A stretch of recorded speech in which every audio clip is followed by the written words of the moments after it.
Hey guys, we're here to talk about simplifying radicals, so let's get started. Okay, when it comes to simplifying radicals, especially ones that are not perfect squares, what you're trying to do is break them down to its prime factorization and then determine the grouping. And the grouping comes from the type of root that it is, because based on the grouping that you have, it will let you know or help you figure out what the coefficient will be of your radical. So let's take the square root of 63. The square root of 63 is not a perfect square, so I'm going to break it down to its prime factorization, which is 3 times 3 times 7, because 3 times 3 is 9 and 9 times 7 is 63. Then from there, because it's a square root, I'm going to circle my numbers in pairs. So I have a pair of 3s. And the way this works is, 3 times 3 is 9, and the square root of 9 is 3. So what happens is I end up writing a 3 on the outside of the radical sign, and I'm left with 7 underneath the radical, because 7 does not have a partner. So my final answer is 3 square roots of 7. Let's look at 3 square roots of 12. 12 is not a perfect square, so I have to do the same process again, break it down to its prime factorization. It's a square root. I need to circle my numbers in pairs. I have a pair of 2's underneath the radical sign. Therefore, a2 gets written on the outside because the square root of 4 is 2. So I have 3 times 2 times the square root of 3, which is 6 square roots of 3. Okay, now what to do whenever you have variables underneath your radical? Well, I'm going to break down the coefficient to its prime factorization, and then based on the exponent, that tells me how many letters I need for each variable. And then I'm going to circle them in pairs because it's a square root. Now notice here, we don't have anything left over after we do our expansion, our prime factorization. So that tells me I'm not going to have anything underneath the radical.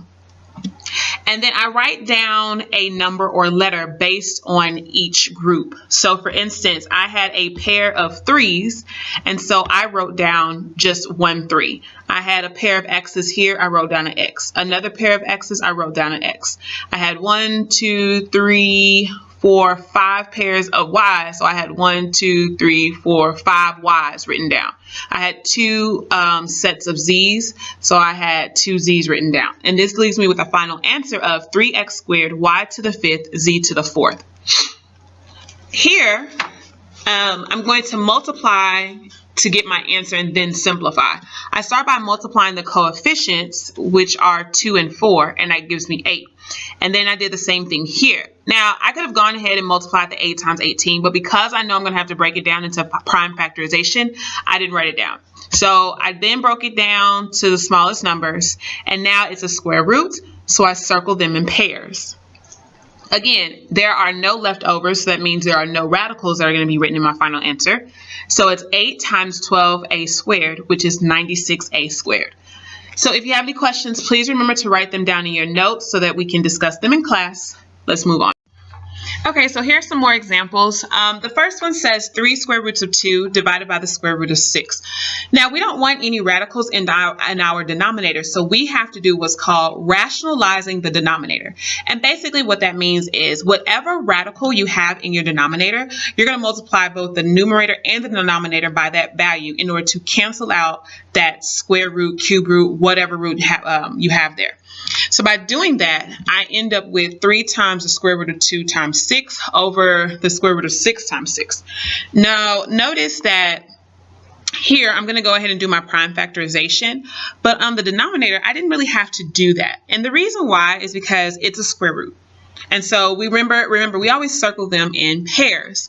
So this is a pair of 6's, so I don't necessarily have to break it down. You can if you want to, if that makes you more comfortable, but I already have a pair of numbers that work out fine, so I don't have to do that. So then I do my grouping, and I end up with 6 square roots of 3 over 6, and then those two 6's divide out to give me a coefficient of 1, and so I'm left with the square root of 3. Go ahead and pause the video and work out the next two, and then check your answer to see if you've done them correctly.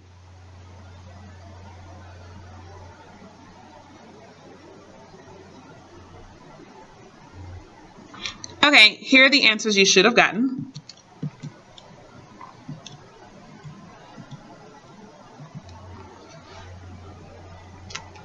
So as always, if you have any questions, make sure you write them down in your notes so we can discuss them in class. Thanks for watching.